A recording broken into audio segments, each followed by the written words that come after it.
Célestin, on s'était croisés pendant la visite de Grosbois. D'accord. Voilà. On était ensemble,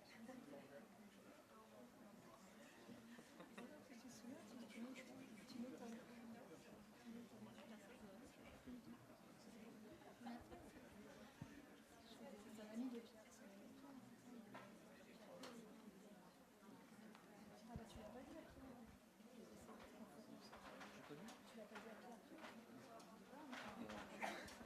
Enfin, si.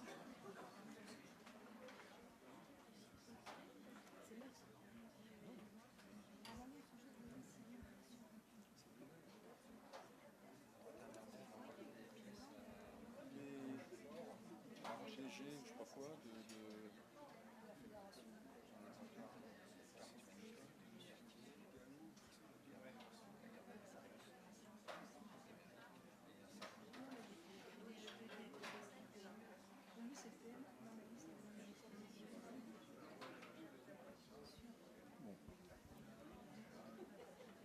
Voilà, il est 17h15, précision suisse oblige. Nous allons commencer. C'est ça, oui. Alors, merci d'être présent.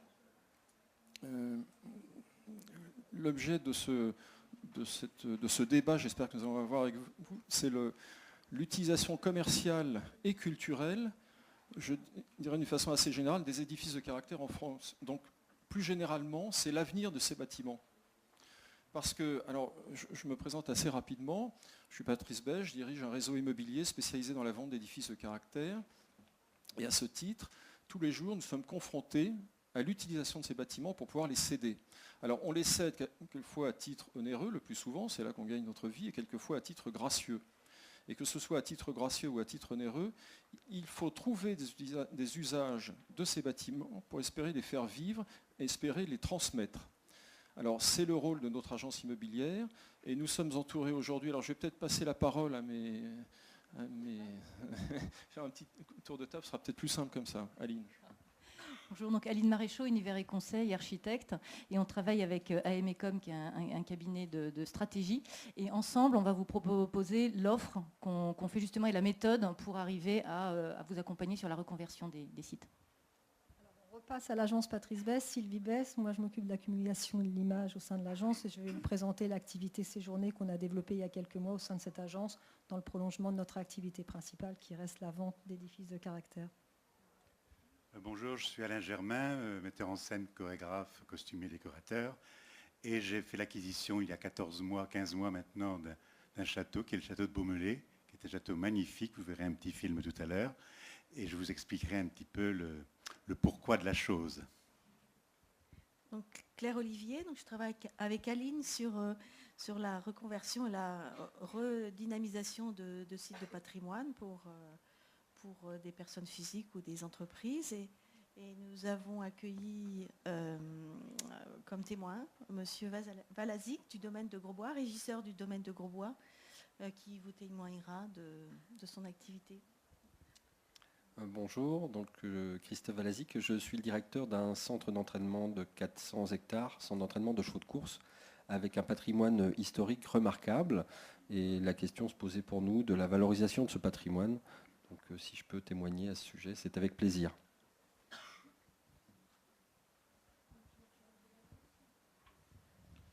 Oui, alors je ne vais pas faire trop de publicité pour l'agence, parce que ce n'est pas le lieu. Je voudrais simplement vous dire mon attachement pour le patrimoine.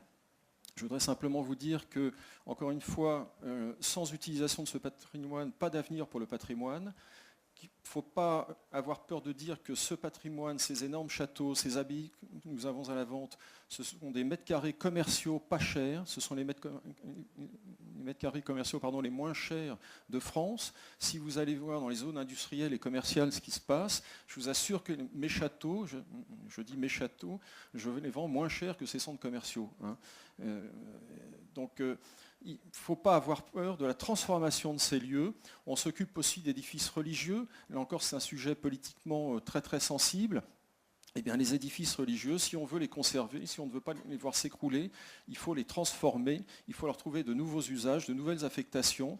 Donc tout ça, c'est notre rôle, nous, agence immobilière, un peu particulière dans ce milieu de l'immobilier, mais n'ayons pas peur des mots, parlons de commerce, et le commerce, j'additionne toujours le mot culture avec, c'est-à-dire qu'on ne peut pas faire qu'un usage commercial de ces lieux, évidemment ce ne sont pas des zones industrielles, il faut les relier à leur passé, il faut les relier à leur culture, il faut les relier à leur environnement proche, et vous verrez qu'avec M. Germain et Château de Baumelet, qui est dans le pays de Caux, vous ne l'avez pas dit, hein, c'est un exemple absolument phénoménal, j'emploie des mots très choisis, M. Germain, de ce qu'on peut faire dans un lieu comme ça. Alors on parle de très très grands lieux, AMECOM intervient sur des lieux très importants, mais on peut aussi parler de beaucoup plus petits édifices de caractère qui ont la même problématique, hein, dont plus personne ne veut, qui sont trop isolés, qui sont loin dans les campagnes.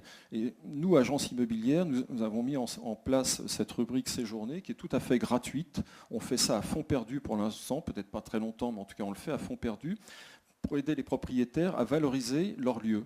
Voilà, donc je vais peut-être passer... La transition est faite, donc pour vous présenter en quelques mots l'activité séjournée qu'on a développée depuis le mois de juin-juillet, donc c'est vraiment tout récent. On a encore une offre qui reste très, très modeste, mais qui va grandissante chaque jour, puisque de nombreux propriétaires gestionnaires nous rejoignent, parce qu'on va leur proposer, comme le disait Patrice, dans un premier temps, c'est un service qu'on offre gratuitement aux propriétaires gestionnaires, de les mettre en relation avec les personnes qui viennent sur nos sites. On a environ 100 000 visites sur notre site mensuellement, donc ça fait quand même du monde, et qui, à force de communication, ont compris qu'on leur proposait aussi cette nouvelle rubrique pour pouvoir séjourner une heure, une journée, une semaine, un mois ou plus pour un projet, pour un événement familial ou professionnel dans un lieu de séjour de caractère. De la même manière qu'on sélectionne des édifices de caractère qui nous sont confiés à la vente, on sélectionne aussi avec soin ceux qu'on va présenter sur ces journées.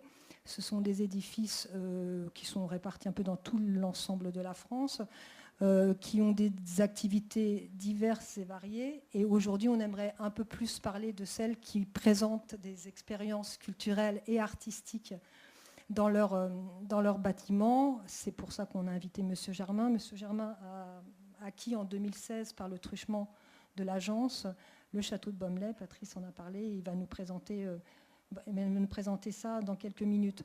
Ce que je voulais dire, c'est qu'on les présente en plus avec soin, c'est-à-dire qu'on fait parler les propriétaires. Ce qui nous intéresse dans ces journées, ce n'est pas d'être un énième forum de présentation, de discussion d'internautes qui vont avoir aimé, pas aimé le séjour et discuter entre eux. Nous, c'est le propriétaire qui parle en parole. Donc on veut recueillir ces paroles, on veut qu'il nous parle de l'histoire de son lieu, de l'architecture de son lieu, de pourquoi il s'est installé là et pas ailleurs, et de tout l'environnement qui lui est cher et ce pourquoi il s'acharne à faire vivre ce lieu sous diverses activités, voilà, qui peuvent être alors très plus classiquement sur des chambres d'hôtes, des lieux d'hébergement, mais encore une fois avec d'autres propositions un peu plus innovantes et intéressantes qui ramènent un beau public au sein de leur lieu. Donc je crois que je vais laisser la parole maintenant. Ouais. Je voudrais juste compléter quelque chose, c'est que l'offre séjournée, c'est une offre, si vous passez par ce site pour aller séjourner dans des lieux pour le week-end, on ne vous laissera pas la possibilité de faire des commentaires. C'est-à-dire que je déteste quand on va dans un lieu et qu'on a un propriétaire qui s'est acharné pendant 15 ans à restaurer des chambres d'hôtes, à faire des choses extraordinaires, avoir un commentaire sur un réseau social stupide que je ne nommerai pas, en disant j'ai glissé sur la savonnette, n'y allez pas, c'est infâme. Voilà. Donc nous donnerons notre avis, nous donnerons aux propriétaires l'occasion de s'exprimer, mais je ne recueillerai pas vos avis. Voilà, je plante simplement le décor de façon un peu intransigeante, mais j'en suis désolé, c'est comme ça. Je fais une pré-présentation sur notre site du château de Baumelet, mais on va présenter sous une vidéo que M. Germain a apportée aujourd'hui sa propre présentation qu'il fait de tout ce qu'il a déployé dans son château. Alors, je suis au château de Baumelet parce qu'en 2001, l'Opéra de Paris a consacré une très grande rétrospective à mon travail au Palais Garnier, à mon grand étonnement. Je ne m'attendais absolument pas à cette grande exposition. L'exposition a fait 1 million d'entrées, donc ça a bien marché. Tous mes dessins, mes costumes, mes maquettes étaient là. Et À la suite de ça, les arts du spectacle de la Bibliothèque nationale de France a décidé de classer patrimoine national tout ce travail et de faire une collection aux arts du spectacle. Voilà. Et je cherchais un lieu, les arts du spectacle ayant tous les costumes, ceux qui avaient été évidemment sélectionnés, et moi j'avais tout ce qui me restait de mobilier de scène, de toiles peintes, de dessins originaux, de mobilier, etc. Et je cherchais un lieu pour mettre ça. Et évidemment, il fallait que ce soit assez près de Paris, 2 heures, ça allait encore. Il y a en plus une gare à Beaumelais parce que nous sommes près de Haut-Fait. Nous sommes sur l'axe Rouen-Dieppe. C'est un axe très intéressant parce qu'on a 2 pôles, c'est-à-dire les gens de Dieppe, les gens de Rouen qui viennent beaucoup au Beaumelais déjà. Et on n'est pas du tout isolé. Voilà. C'est un lieu qui a la chance... On va peut-être démarrer le film. Voilà, on lance le film. Vous allez voir, c'est un lieu qui est un lieu d'arbres. Nous avons des arbres tricentenaires, certains ont 550 ans. Nous avons 2 kilomètres de tilleuls tricentenaires. On fête d'ailleurs l'année prochaine le tricentenaire de ces tilleuls avec une grande exposition sur l'arbre en collaboration avec plein de partenaires régionaux. Et là, vous apercevez la chapelle sur votre gauche, le mur d'enceinte qui est classé aussi, le château dans le lointain, voilà, les grilles, tout ça, tout est absolument classé monument historique, y compris les pavés que vous avez sous les pieds, là, qui sont très difficiles à marcher. Quand vous faites ça plusieurs fois par jour, voilà. Et là, voilà, vous rentrez avec les collections qui viennent justement de mes spectacles. On va y revenir. La chapelle dans laquelle nous avons fait beaucoup de concerts. Cette année, nous avons fait beaucoup de concerts, beaucoup de conférences. Toutes les conférences, tous les concerts, tout était complet. Alors, on a une jauge toute petite, hein, on a une jauge de 100 personnes, hein, mais c'était absolument complet. Les randonnées également. Donc, le château est un château qui a ses fondations avec Henri V et Henri VI d'Angleterre. C'est là que M. Sir John Falstaff habitait. Et c'est devenu évidemment le Falstaff de Shakespeare, le Falstaff de Verdi, le Falstaff d'Orson Welles, etc. Et on est aussi sur un château qui est... Vous voyez la chapelle dans laquelle nous donnons les concerts baroques en particulier, mais toujours à chaque concert une création contemporaine. Je tiens absolument à ce que ce soit un lieu actuel et pas un lieu du passé. Et c'est pour ça que le fonctionnement avec ce que moi j'ai mis une nouvelle couche de mémoire dans le château fait sens. Là vous avez l'orangerie qui a été transformée en demeure du chapelain. C'est là que Henri IV descendait lorsqu'il allait faire ses courses à Dieppe. Il achetait des animaux, en particulier des singes, des perroquets et de l'ivoire. Il descendait toujours là. Ça, on ne le savait pas quand on a acheté le château. On a découvert tout ça par la suite. Et là, vous allez rentrer un petit peu dans l'intérieur du château, dans différentes pièces, voilà, qui sont actuellement... Là, vous avez le mobilier qui vient du Tour du Monde en 80 langues au Théâtre du Rond-Point à Paris, Renaud Barreau. Et voilà, un portrait de Sophie de Condorcet que vous apercevez. Enfin, je ne vais pas vous faire une visite commentée du château. Je préfère vous parler de l'idée de faire de ce lieu un lieu d'échange et de culture, parce que je pense que ces monuments ne sont absolument pas faits pour vivre sans qu'il s'y passe quelque chose d'important dedans. Sinon, être châtelain n'a absolument aucun intérêt. C'est même une étiquette que je ne soupçonnais pas que l'on m'a mise quand je suis arrivé. Je m'attendais à tout sauf à ça. Et je vous assure que ce n'est pas la chose la plus agréable. Voilà, on va dire ça comme ça. Et puis, voilà. Alors, le premier étage que vous voyez maintenant, quand j'ai pris ce château, il n'y avait pas de sol, il n'y avait pas de plancher au premier étage.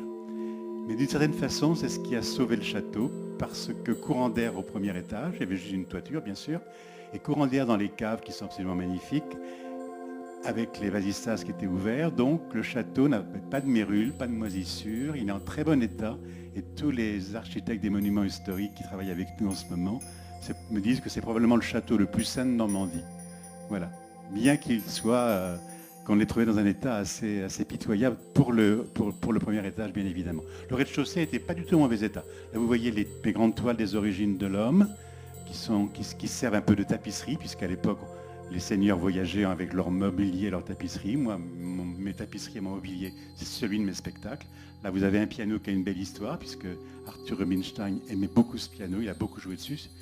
Et voilà, et puis là, on va passer dans le grand salon rouge, où vous avez les dessins des costumes qui sont classés, qu'on peut voir à la BN. Le mobilier qui vient de l'Opéra Bastille, de mon spectacle La Scalicetta de Rossini, etc., etc. Voilà.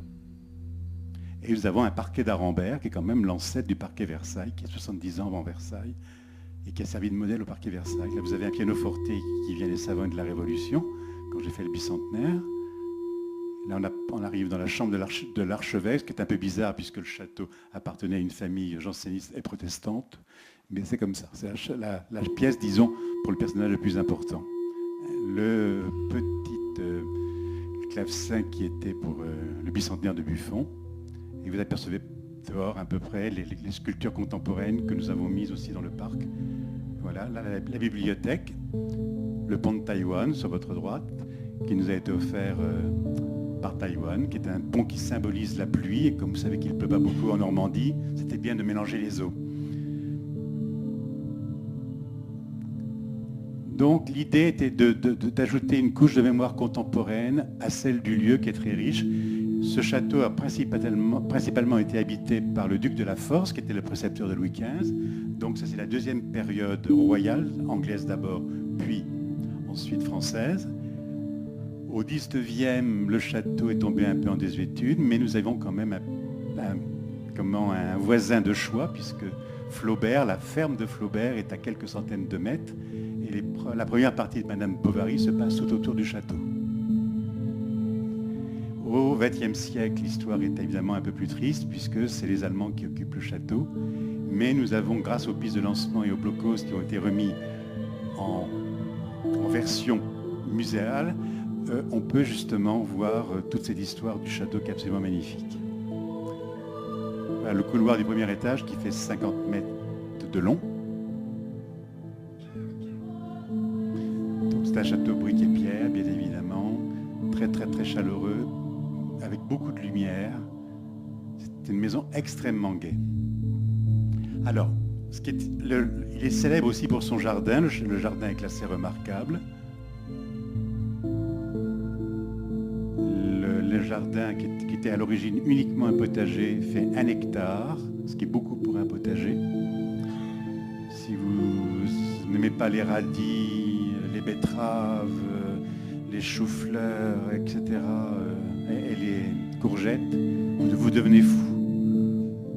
Donc on a progressivement, déjà cette année, remplacé le potager par une roseraie. Vous allez apercevoir des roses un peu partout. On va garder une partie potager, bien évidemment, symboliquement, mais on va surtout développer la partie fleurs.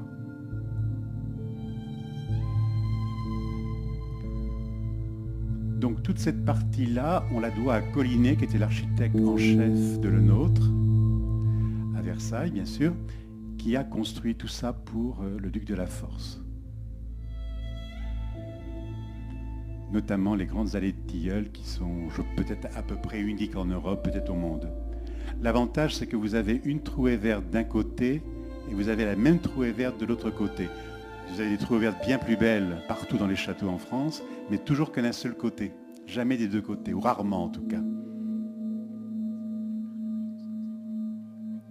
Alors donc, en animation, beaucoup de concerts, comme je vous ai dit, beaucoup d'artistes lyriques sont venus, des grands noms, sont venus par amitié, puisqu'ils avaient travaillé avec moi pour la plupart. Nous avons fait plusieurs conférences sur les costumes de scène, c'est la moindre des choses que je pouvais faire, mais aussi sur Madame Bovary, sur Flaubert et sur les jardins. Puis nous avons eu deux grandes résidences avec Oumapo Oubapo, qui est une résidence de surréaliste qui a fait un travail musique, bande dessinée, qui a eu un énorme succès.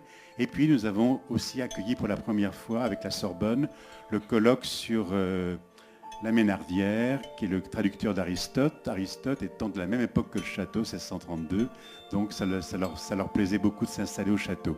Donc l'idée, c'est que le lieu soit un lieu pour accueillir des artistes, des scientifiques, des universitaires avant tout.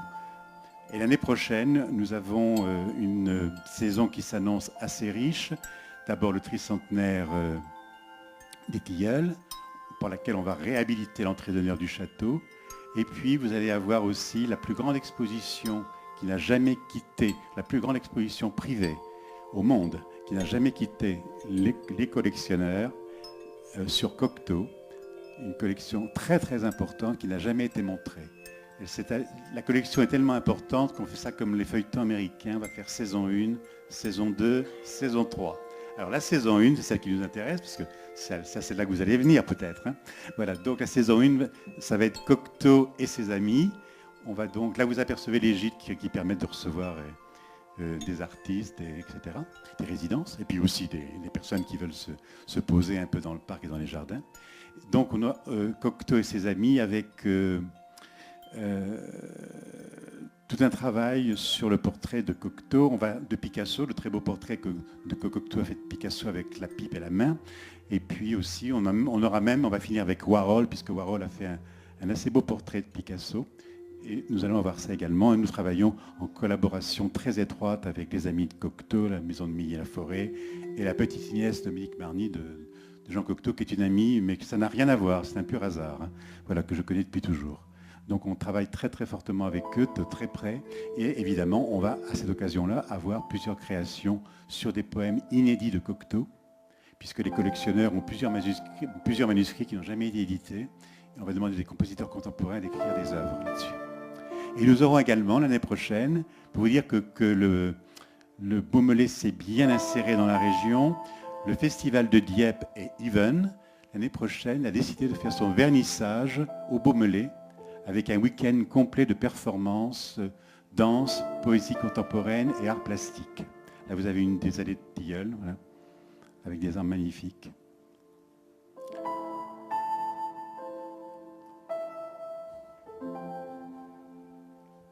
Alors, ce que l'on voudrait également, c'est développer la partie Deuxième Guerre mondiale, parce que c'est un lieu de mémoire, et nous avons au Beaumelet quelque chose d'exceptionnel avec Michel Hollard.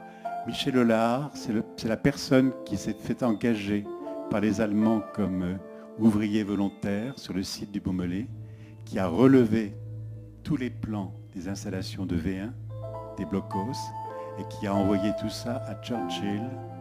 Et la Royal Air Force a bombardé Beaumelet parce qu'ils avaient eu les plans de Michel Hollard. Donc ce Michel Hollard a été un petit peu oublié en France. En Angleterre, il est très célèbre, tout simplement parce qu'il a envoyé les plans à Churchill et pas à De Gaulle. Et De Gaulle n'a pas apprécié. Voilà. Donc De Gaulle s'est arrangé pour qu'on n'en parle pas trop, mais je suis très très très en relation avec sa famille. Et j'ai décidé je trouve qu'il y a un devoir de mémoire à faire, de faire un petit musée autour de Michel Hollard, qui est un homme exceptionnel en plus. Depuis que je travaille sur lui, c'est un personnage magnifique. Donc l'idée du Beaumelet, c'est d'en faire un lieu d'échange et de culture.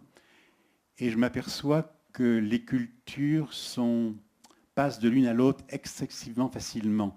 Par exemple, quand on m'a demandé de faire cette année les premières randonnées sur les pas de Flaubert et Madame Bovary avec des grands spécialistes de Flaubert, on s'est aperçu que tous ces gens qui étaient des randonneurs en réalité, qui étaient venus à une cinquantaine, presque tous ces gens ont pris dans la foulée des places pour le concert qui suivait, alors qu'ils ne seraient probablement jamais venus.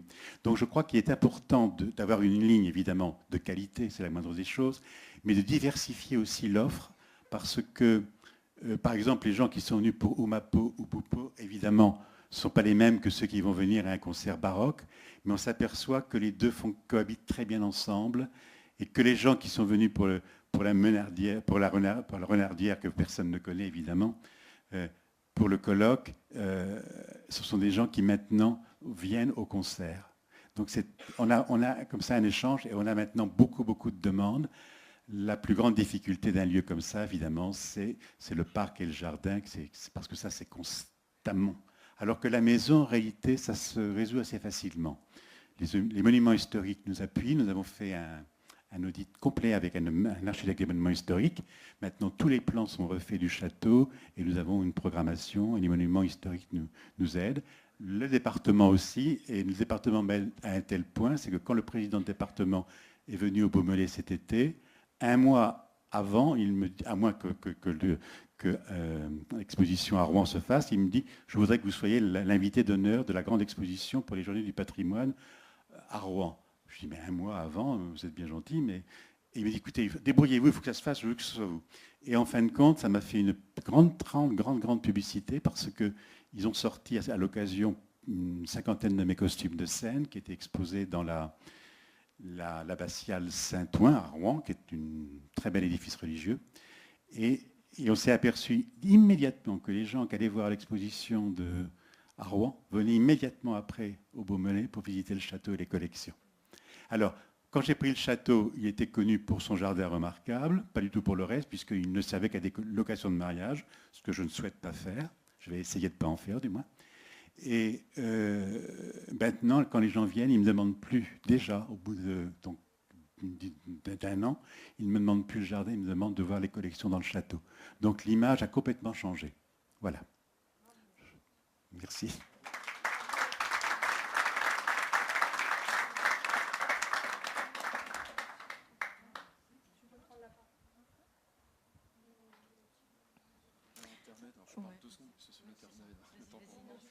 Non, vous voyez que quand la culture rencontre l'histoire, on peut faire des choses extraordinaires. Et on peut, dans votre cas, ce qui est formidable, c'est que vous avez entraîné avec vous les pouvoirs publics. Et ça, c'est un exemple assez remarquable. Parce que souvent, les propriétaires privés se plaignent d'être isolés et de se battre contre les pouvoirs publics. Là, on voit que quand il y a un projet vraiment important, culturel, et quand même commercial, eh bien les pouvoirs publics sont derrière ces projets-là. Donc ça, c'est un exemple absolument fantastique. J'en connais peu des réussites comme vous, Monsieur Germain. Bravo. C'est encore très nouveau. Alors. Attendez que ça soit une vraie réussite pour l'instant. C'est des balbutiements. C'est gentil. C'est un bel exemple. Alors là, on va vous faire un petit peu atterrir parce qu'on va parler de méthode, de procédé, pardon, pour justement essayer d'aborder la question de comment on fait et comment on procède. Alors là, c'est un cas unique, hein, c'est-à-dire que la force du projet vient à la fois du propriétaire et du site, et quand il y a effectivement dialogue immédiat avec les deux, avec cette notoriété-là, j'imagine que voilà, la mise en place d'une programmation s'est faite naturellement parce que vous avez été aux commandes de l'ensemble et que vous aviez une vision. Donc quand la vision habite le projet, voilà, bon, ça c'est un cas unique. Là, on va s'adresser à des gens peut-être un petit peu moins, de moindre notoriété. Et du coup, comment on fait quand on est propriétaire, quand on devient propriétaire, donc c'est le cas des personnes que tu rencontres. Voilà, comment on procède. Et d'ailleurs, je voudrais commencer par remercier Patrice de nous avoir conviés à cette petite conférence et pouvoir vous adresser à vous. Donc nous sommes deux entreprises au début, donc le AM&Com représenté par Claire et puis Univers et Conseil représenté par moi-même. Pour ma part, je suis architecte. Du patrimoine, non. C'est-à-dire que je n'ai pas fait mes armes dans ce sens-là, mais par contre, je suis devenue programmiste du patrimoine. C'est-à-dire à force de faire de la restauration et de la réhabilitation, j'ai compris qu'il fallait d'abord faire de la programmation, et pour faire la programmation, il faut faire de la stratégie. Et là, on a rencontré AM&Com qui se positionne sur justement l'accompagnement et de la stratégie commerciale et de la faisabilité financière. Donc on va parler d'une méthode qu'on a faite ensemble, et cette offre s'appelle Anesti. Pour venir juste un petit clin d'œil, et c'est pour rebondir sur ce que disait Patrice tout à l'heure, restaurer un édifice, c'est pas seulement l'entretenir, le réparer, le repeindre, etc. Le meilleur moyen de le préserver, c'est de lui trouver un emploi.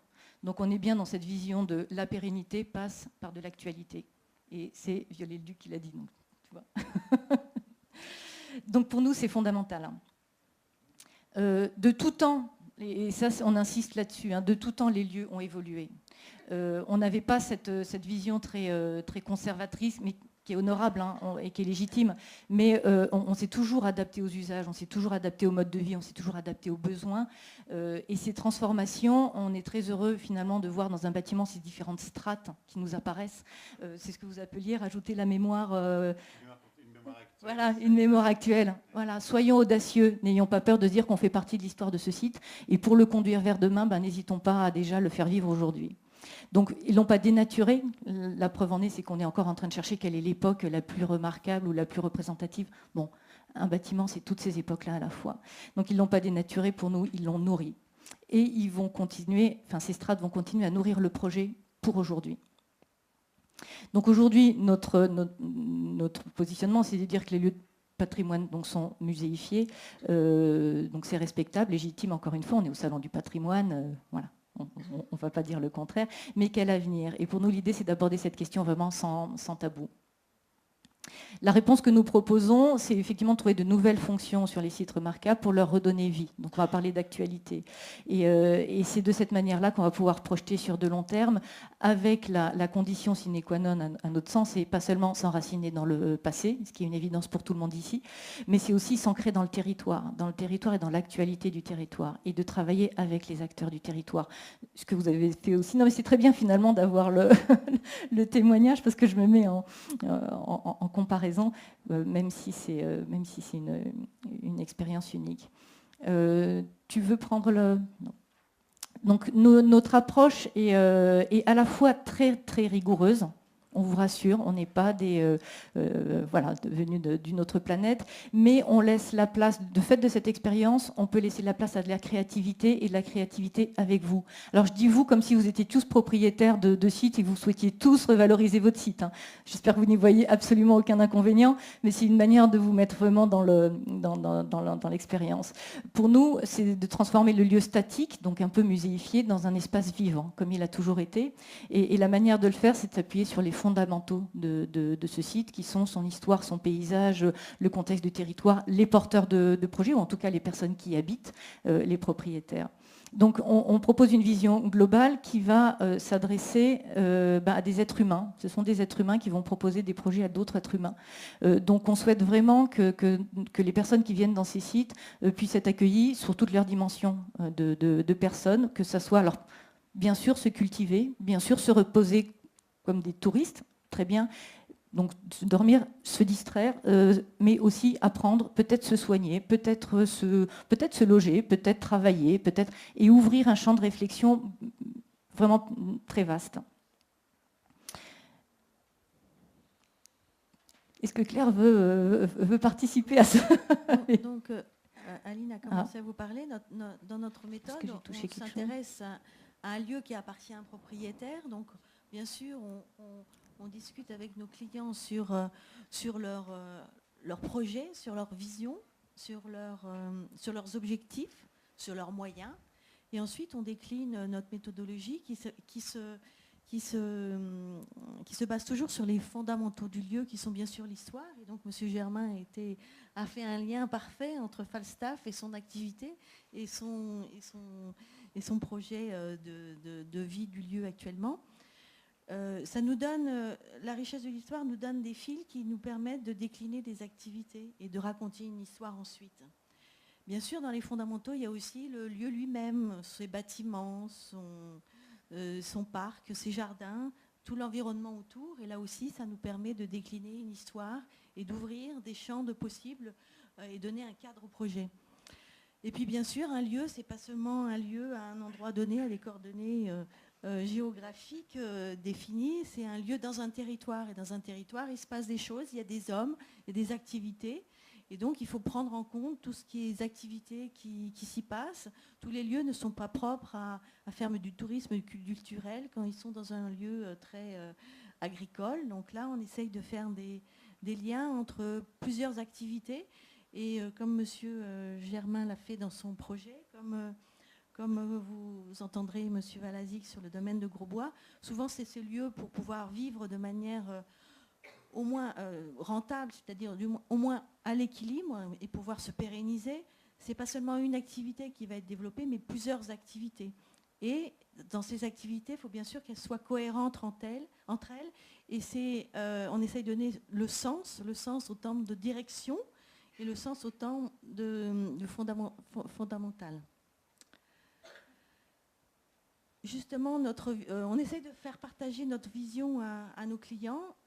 C'est rendre vivant ce lieu. Et M. Germain l'a très bien témoigné, et Christophe le fera également.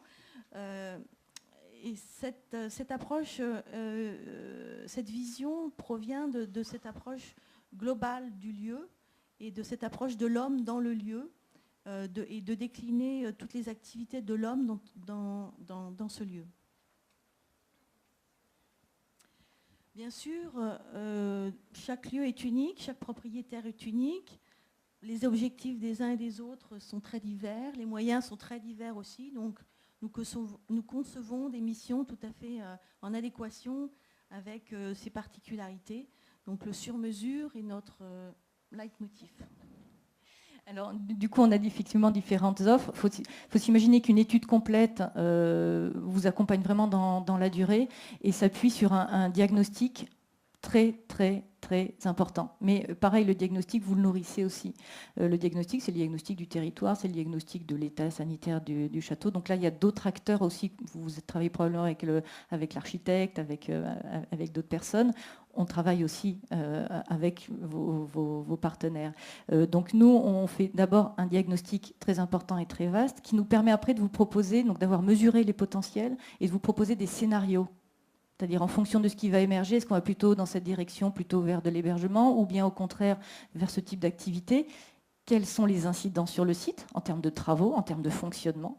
Et après, fort de ces scénarios, il y a un arbitrage qui se fait, et après on vous accompagne sur une phase préopérationnelle en disant on va avoir un projet qui va monter en puissance. D'abord avec le minimum d'investissement pour arriver à valoriser l'existant. Donc vous nous donnerez peut-être, Christophe, des indications là-dessus. Après, dans un deuxième temps, ça conforte la suite et on va faire quelque chose d'un peu plus ambitieux, etc. Il ne faut pas viser le 20 ans pour demain, mais il ne faut pas non plus rester à vivoter. Voilà, si on veut professionnaliser, il faut effectivement avoir cette vision planifiée. Mais on peut aussi vous accompagner de manière très ponctuelle sur le point qui vous manque pour vous-même passer à l'action parce que vous connaissez très bien le site et que vous savez exactement où vous voulez aller et que vous en avez les moyens. Donc on peut être juste à un moment donné là pour débloquer une partie. Au niveau de nos exemples, on va juste en prendre deux.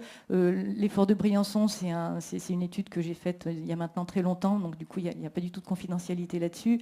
Imaginez la commune de Briançon qui se dit qu'est-ce qu'on fait de ces forts qui sont au perché, qui sont classés en plus, donc qui coûtent beaucoup d'argent à la restauration, et il n'y a pas de projet dessus. Comment faire venir des investisseurs? Donc l'intérêt de cette étude, ça a été la variété de champs sur lesquels il fallait travailler, et notamment la dimension environnementale. Donc historique évidemment, on a travaillé avec l'architecte en chef, mais aussi environnemental. Qu'est-ce qu'on fait d'un site qui est isolé dans la montagne pour gérer, alors je vais être très pratique, gérer l'eau, l'énergie, les déchets, l'assainissement, l'arrivée, la sortie des personnes, la mobilité.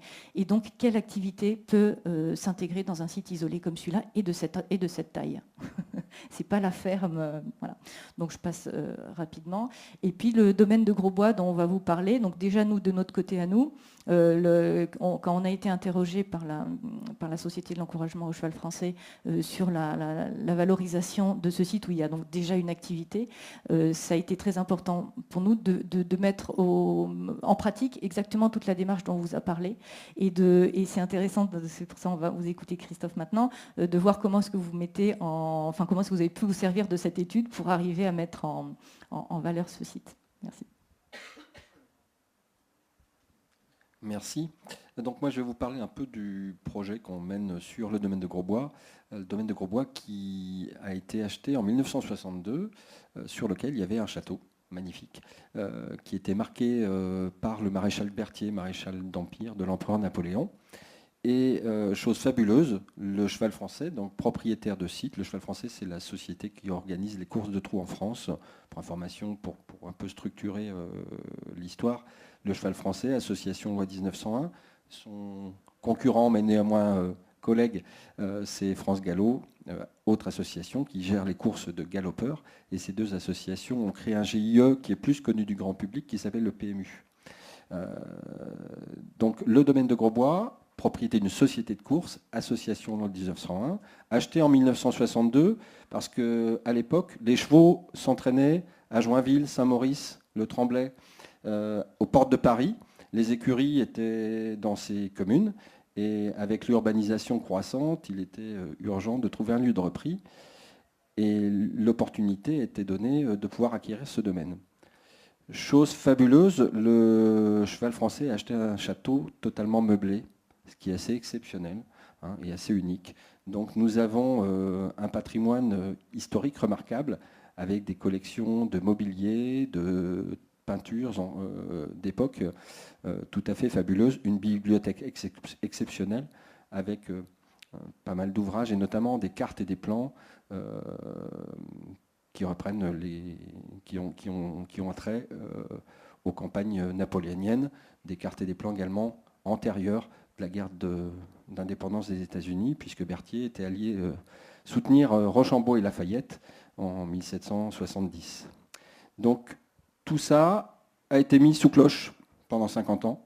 On a acheté un beau château, mais ce n'était pas pour l'exploiter, c'était pour en faire un superbe centre d'entraînement de chevaux avec une capacité d'accueil de 1500 chevaux, 70 entraîneurs et une activité uniquement tournée autour du cheval. Tout allait très bien, Madame la Marquise, jusque dans les années 2000, où le PMU, enfin 2010 on va dire, où le PMU a commencé à avoir des difficultés en termes de ressources. Aujourd'hui, notre structure est plus contrainte économiquement. Et donc, moi, j'ai sollicité la capacité à pouvoir un peu se projeter dans l'avenir. Et nous avons choisi, donc, Aline et Claire, pour mener une étude prospective sur l'avenir de Grosbois. Avec une contrainte particulière et assez importante chez nous, c'est que ce domaine, il a un usage qui est aujourd'hui, qui était jusqu'à présent exclusivement centré autour de la préparation d'athlètes de haut niveau, que sont des chevaux de course. Et nos résidents, nos locataires, ne sont pas du tout des artistes ou des professionnels du spectacle, ils sont professionnels du cheval et il leur était quasiment improbable qu'on puisse accueillir du public sur Grosbois. Donc ça a été un combat, l'objet de la mission qui était confiée, c'était de se projeter dans l'avenir, avec les contraintes du site, ses usages, mais aussi de mettre en avant les potentiels de site qui sont fabuleuses par rapport à son patrimoine historique, un château, une cour des communs, 200 hectares de forêt, donc un patrimoine naturel, des plans d'eau, et tout ça à moins de 20 km de Notre-Dame, puisque nous sommes situés sur la commune de Boissy-Saint-Léger, à 1 km du terminus RER de Boissy. Donc un potentiel remarquable que Aline et Claire ont su mettre en avant, mettre en exergue. Il valait mieux que ce soit elles qui le mettent en avant plutôt que moi. Ça, c'est une chose claire aussi par rapport à notre structure organisationnelle tout simplement. Donc avec une vision objective de professionnels qui ont bâti un plan de progrès sur des axes de développement. Alors, on s'est orienté sur des axes de développement autour de l'exploitation du site historique, de l'optimisation de l'existant dans un premier temps, un château qui aujourd'hui est totalement restauré, donc on est en capacité d'exploiter, avec l'embauche récente d'une jeune femme donc, qui a développé des produits autour du château, évidemment de la visite, mais aussi de la location d'espace, dont nous avons accueilli récemment des tournages, chose qu'on ne faisait pas du tout. On fait des concerts, comme M. Germain. On a également eu le passage des Allemands à Grosbois, puisque Grosbois était quartier général de la Luftwaffe, sous l'occupation. Donc il y a aussi des thématiques qui peuvent être portées. Et de fil en aiguille, en partant de l'étude réalisée au départ, on a respecté ce plan de progrès et petit à petit, on a montré à nos résidents qu'on pouvait accueillir du public sur Grosbois, que ce public, s'il venait, il était aussi intéressé évidemment parce qu'on mettait en avant le cheval et les métiers du cheval et l'attractivité de montrer comment on prépare ses athlètes. Nous avons une clinique vétérinaire sur le site, on fait des visites du centre d'entraînement. Aujourd'hui, on est en passe d'avoir réalisé également des aménagements de restauration d'une grande salle de réception qui est une orangerie qu'on a modernisée. On faisait beaucoup de mariages, je souhaite en faire beaucoup moins. Et on s'oriente plus vers l'entreprise pour du séminaire ou des congrès, avec des congrès de tous ordres, des petites salles de séminaire dans la cour de la ferme. Et tout récemment, un projet de réhabilitation donc, de toute une partie des infrastructures. Donc le cheminement se fait aujourd'hui. Moi, mon challenge, c'est de convaincre nos résidents que tout ce qu'on développe, c'est avec eux, c'est aussi pour mettre en avant et montrer ce que les gens font sur le site, parce qu'on est un site aujourd'hui professionnel et le château était jusqu'à présent un accessoire. Il faut que tout ça vive correctement. On s'épaule aussi, on est épaulé par les collectivités. On a l'opportunité aujourd'hui de connaître sur le secteur la naissance du Grand Paris, qui pour moi est une grande opportunité, avec le regroupement des communautés de communes. Nous avions jusqu'à présent des relations avec des communes. Aujourd'hui, le territoire, c'est 300 000 personnes, là où avant c'était 10 000. Donc la communication est plus pertinente à ce propos-là. Le territoire 11, qui nous concerne, le Grand Paris Sud-Est Avenir, a repris à sa main toutes les activités sportives et culturelles. Donc j'espère bien qu'on va pouvoir développer avec eux des festivals. On a un projet l'an prochain avec la Chambre des métiers de faire une exposition autour de l'art floral. Donc il y a pas mal de choses qui se mettent en route. Et on a un projet ambitieux, je n'ai pas de scrupules à en parler, dans le Val-de-Marne et dans l'Île-de-France en général, les destinations touristiques historiques, pour les enfants notamment, Versailles, Vaux-le-Vicomte. Moi j'ai 4 filles, je peux vous garantir qu'elles l'ont fait plusieurs fois. Hein. Donc il n'y a pas trop de variété d'offres, et il est vrai qu'on mise beaucoup sur la proposition d'une offre alternative dans le sud de Paris, relativement facilement accessible en transport en commun, sur un site clos, ce qui aujourd'hui quand même avec les difficultés et les contraintes du plan Vigipirate notamment, est rassurant de pouvoir avoir des enfants qui vont aller en sortie scolaire sur des sites un peu sécurisés. Le site est totalement clos, il n'est pas ouvert au public. Donc c'est des éléments qu'on peut mettre aussi en avant pour pouvoir accueillir de façon la plus sécuritaire possible des groupes scolaires. Donc avec une offre scolaire qui va viser à la connaissance du patrimoine historique, mais aussi du patrimoine naturel, avec des sorties pédagogiques orientées sur les arbres notamment, hein, puisqu'on a un patrimoine forestier assez conséquent. Il y a une glacière avec une histoire aussi sympathique. Il y a la ferme avec ces bâtiments annexes. Donc ça permet de pouvoir alimenter de façon diverse et variée et d'enrichir la destination. Pour la petite histoire, on a eu la chance, et ça je ne sais pas si l'opportunité ou c'est parce que les gens avaient ce lien affectif avec Grosbois.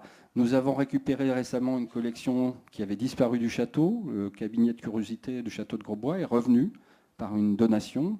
On est en train de restaurer tout ça. On a 800 pièces, des animaux empaillés essentiellement.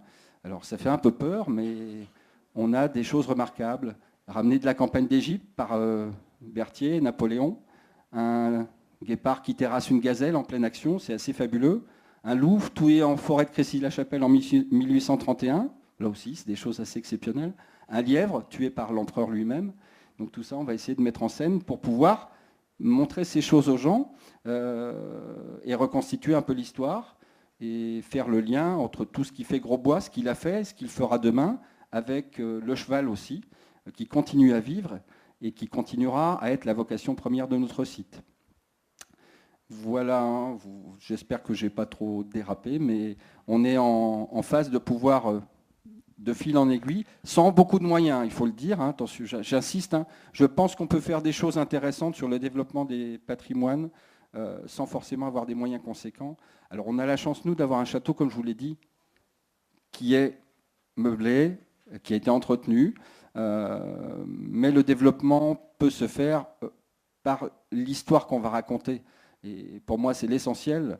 Et monsieur l'a bien dit, hein, on ne s'inscrit pas dans un moment de l'histoire. Un château, un site remarquable, il l'a vécu.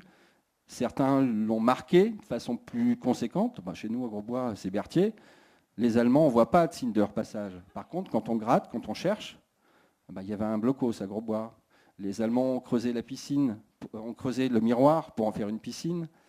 Et il y a 3 ans, on a reçu un mail de Nouvelle-Zélande qui nous proposait un code Napoléon de la bibliothèque de Grosbois, récupéré à Berlin en 1945 par un aviateur de la RAF à la Libération à Berlin, donc, et qui venait de la bibliothèque du château. Donc tout ça, ça permet de raconter des histoires. Et ces histoires, elles les amènent à comprendre les choses. Nous, tous les jours, moi, je découvre notre château. Je ne le connais pas, je ne suis pas historien, mais le château ce monument, il m'a happé un peu. J'en suis un peu dépendant. J'espère que ça ne va pas trop se dégrader. Mais voilà. Donc, on essaye de faire passer cette passion dans son monument en y trouvant un fil conducteur. Monsieur Germain l'a passionnément exprimé. Et chacun à son niveau, on peut trouver autour de ces sites le fil conducteur qui va permettre de passionner le visiteur, qui va revenir, comme l'a dit monsieur. On fait les journées du patrimoine. Alors les gens viennent pour voir le château. Ils sont curieux, ils voient des chevaux, ils ne peuvent pas les approcher. On peut leur proposer des visites du centre d'entraînement. S'il y a un chef d'entreprise dans le lot, il dit tiens, vous avez une salle, c'est sympa chez vous, on va revenir. Effectivement, il faut diversifier l'offre. Ça, j'en suis convaincu. C'est-à-dire qu'on ne peut pas se limiter à dire on fait des visites du château le dimanche après-midi de 12h à 18h. Ça ne fonctionne pas. Par contre, de pouvoir varier les possibilités, de s'adapter à des publics différents, avec une exigence, évidemment, c'est de respecter le lieu. Ça, je pense que c'est la priorité. Et donc, écoutez, votre conclusion est assez bonne. Je vous coupe un peu la parole, pardon. Je vous en prie. Non, mais vous voyez qu'en fait, là, on a choisi 2 lieux très, très emblématiques, très importants. On peut se dire, oui, mais ceux-là, évidemment, M. Germain avait des relations pas possibles, c'est un artiste, c'était facile pour lui. Grosbois, ils ont des millions d'euros derrière eux, donc c'est facile pour eux de faire tout ça. Non, ça n'allait pas du tout. Ce sont des démarches qui prennent du temps, qui sont longues. Là, c'est très réussi, mais j'aimerais vous d'apporter des témoignages beaucoup plus modestes, mais qui sont des réussites absolument extraordinaires aussi. Donc moi, je considère que le patrimoine a un énorme avenir devant lui. Il faut simplement ne pas avoir peur des mots. Je répète toujours ça parce qu'on a toujours peur de transformer ces lieux. On a toujours peur de les inscrire dans un avenir. Ce patrimoine, il y a beaucoup d'avenir si on respecte son passé. Si on a des activités multiples dedans, il ne faut pas partir dans une activité unique parce que je vois qu'à chaque fois, ce sont des catastrophes économiques. On n'est pas obligé de s'inscrire dans les sempiternels, chambres d'hôtes, mariages, séminaires. Il y a plein d'autres choses à faire. Et encore une fois, ce sont des mètres carrés à pas cher. Ce n'est pas que je vais vous en vendre. J'ai tout ce qu'il faut comme client. Mais vraiment, il faut considérer ce patrimoine comme ça. Et je fais ce même genre de discours dans d'autres honorables assemblées comme la demeure historique. Et finalement... quand j'arrête de parler, il y a un silence de mort, et c'est le cas. Et puis à la fin, on vient me voir en me disant « Mais oui, monsieur, vous avez raison, effectivement, il faut transformer tout ça. » Donc il n'y a qu'en transformant ces lieux, en les améliorant, en les amenant vers un avenir, qu'on pourra les passer à nos enfants, qu'on pourra les céder, que ce soit sous modèle de bail amphithéotique, de cession gratuite, onéreuse, voilà. Donc maintenant, je ne sais pas si la salle a des questions, nous y répondrions bien volontiers.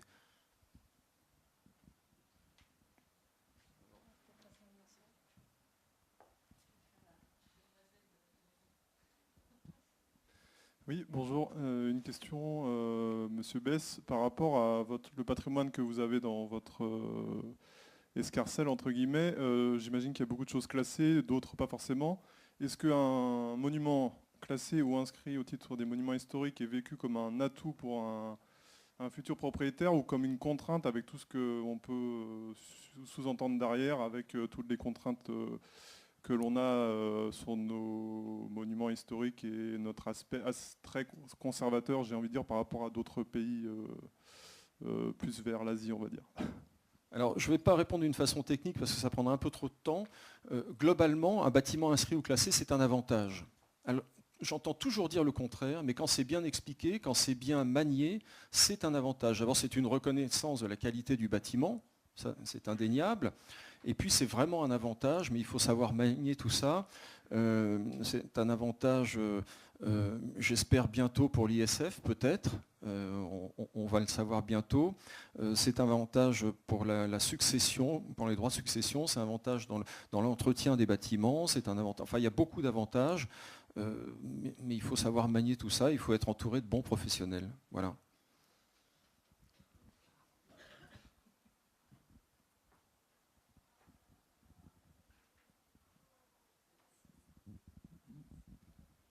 Bonjour, Monsieur Germain. C'est formidable ce que vous avez fait. Concrètement et de manière très réaliste, est-ce que cet endroit a une fonction économique? Est-ce que c'est rentable? Non, ce n'est pas rentable du tout. mais j'avais jamais pensé que ça le serait. Ce que j'aimerais, c'est arriver à un équilibre du coût de fonctionnement avec les recettes des visites, des accueils, des résidences, etc. Non, c'est pas rentable. Mais il faut faire très attention parce que si on veut que ce soit rentable, il y a des techniques évidemment que l'on peut appliquer, comme ont pu le faire mes amis de Versailles ou mes amis de Chambord. Mais la contrepartie de ça, c'est que ça devient épouvantable parce que vous ne faites plus que des recettes pour payer le personnel d'encadrement, vous voyez. Donc, je pense que moi, ma démarche, elle est très simple. Je souhaite rester un petit artisan de ce château, rien de plus. Je veux que les gens puissent me parler, que je puisse faire les visites avec les gens, leur expliquer mon travail, prendre un thé avec eux très souvent après les visites. Je dis, voulez-vous qu'on prenne une tasse de thé ensemble dans le jardin? Et c'est comme ça que je veux que le lieu soit. Je veux que ce soit un lieu vraiment de partage où on peut parler avec les gens. Chambord, c'est fini. Moi, j'ai connu Chambord un tout petit peu avant que ça bascule complètement comme c'est devenu. C'est vraiment fini. C'est vraiment terrible. Ça marche très bien, mais c'est terrible. Et Versailles, la même chose. J'ai connu Versailles avant et après. Et maintenant, Versailles, c'est devenu... voilà. Donc, moi, je ne veux pas ça du tout. Du tout. Je serais très embêté que ça devienne ça, et ça ne le deviendra jamais. Et de toute façon, ce genre de propriétés, ce ne sont pas des propriétés qui peuvent attirer non plus ce genre de visiteurs.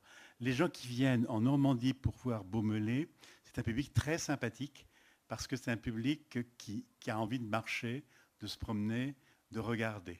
Et ça, ce n'est pas tout à fait ce qu'on a dans des endroits comme Chambord ou Versailles. Et j'en parle parce que je connais bien ces lieux, j'y ai beaucoup travaillé, monté beaucoup de spectacles et d'expositions, où vraiment, là, ce sont vraiment, c'est de l'abattage, quoi.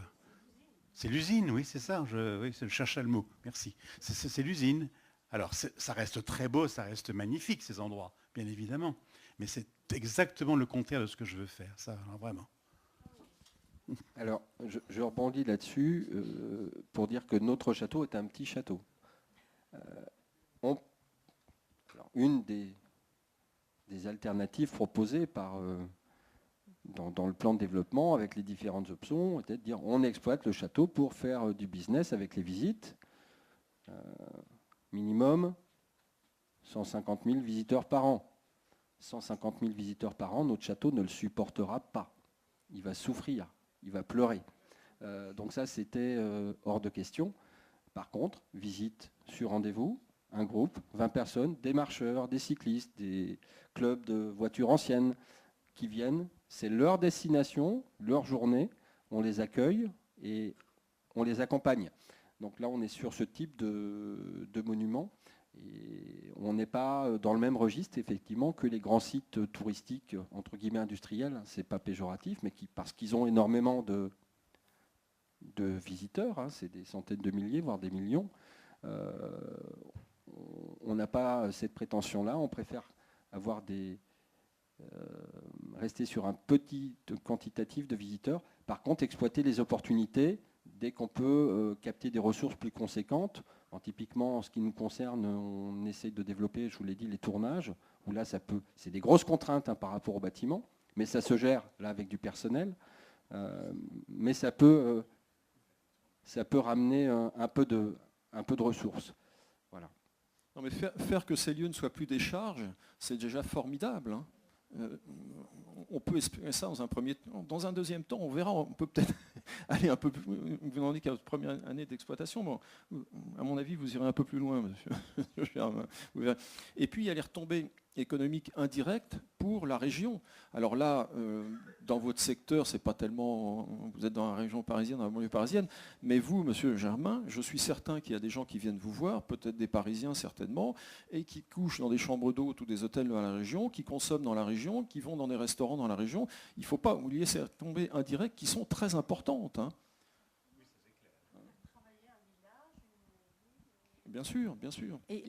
Et pardon, la manière dont on accompagne justement pour choisir où est-ce qu'on place le curseur entre l'équilibre ou bien la rentabilité, nous généralement c'est en dialogue avec le propriétaire ou le gestionnaire qu'on place le curseur, parce que c'est évident que le projet de développement va dépendre de l'identité de la personne qui porte. Donc ça se fait dans le dialogue. Non, je voulais juste ajouter une petite chose qui est en train de se passer d'après les personnes qui ont des châteaux autour du mien, que j'ai rencontrés. Il semblerait que depuis maintenant une dizaine d'années, s'est amorcé un travail de responsabilité collective des gens qui entourent ce genre de lieu. C'est-à-dire qu'autrefois, il y avait le châtelain à part, complètement à part, et maintenant, les gens des villages autour, tout ça, se sentent responsables du patrimoine. Et ça, c'est complètement, paraît-il, nouveau au niveau de... Voilà. Oui, mais il y a une raison simple à ça, M. Germain. Vous vous appelez M. Germain. La dame qui vous a vendu le château de Baumelet s'appelait Madame de Baumelet. Oui. Donc c'est une des raisons fondamentales. C'est-à-dire que ces châteaux changent de main et qu'on accueille maintenant un public qui n'est pas un public de châtelain. Alors qu'il le devient, on vous appelle le châtelain, mais vous n'êtes pas châtelain et vous l'avez dit en préambule. Voilà. Oui, et puis je ne veux surtout pas l'être. Mais de fait, je le suis. Mais ce que je veux dire, c'est que quand même... Non, parce que là, ce sont des châtelains qui m'ont dit ça. Des châtelains qui ont des châteaux de famille depuis toujours. Hein, voilà. S'ils le ressentent aussi, c'est eux qui m'ont dit ça. Ils m'ont dit qu'il y avait un grand changement de mentalité. Voilà. Que maintenant, les gens se sentaient aussi responsables parce qu'ils s'aperçoivent que c'est leur patrimoine culturel. Une nouvelle révolution. Voilà. C'est en douceur, en tout cas, celle-ci. Voilà.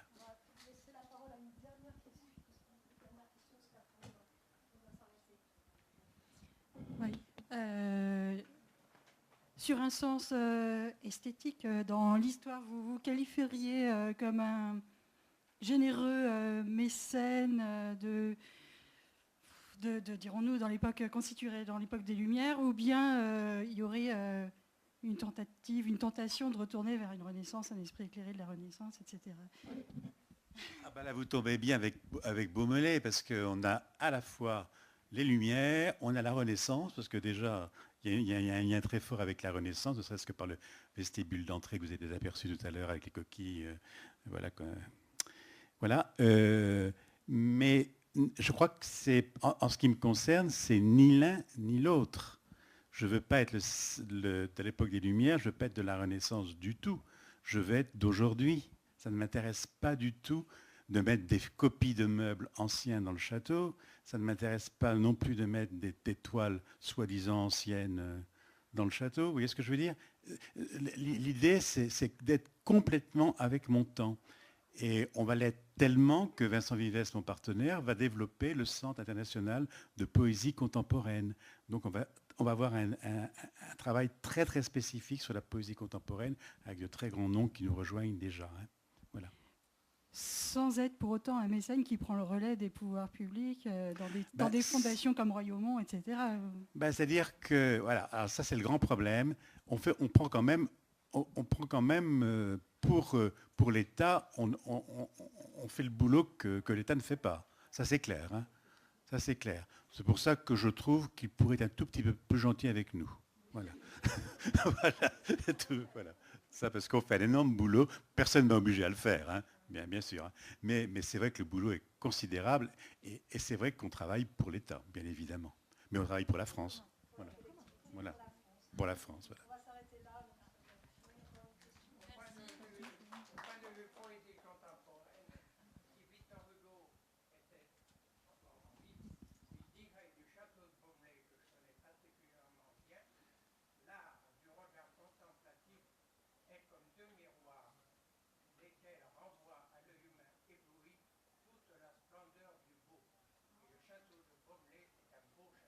Merci.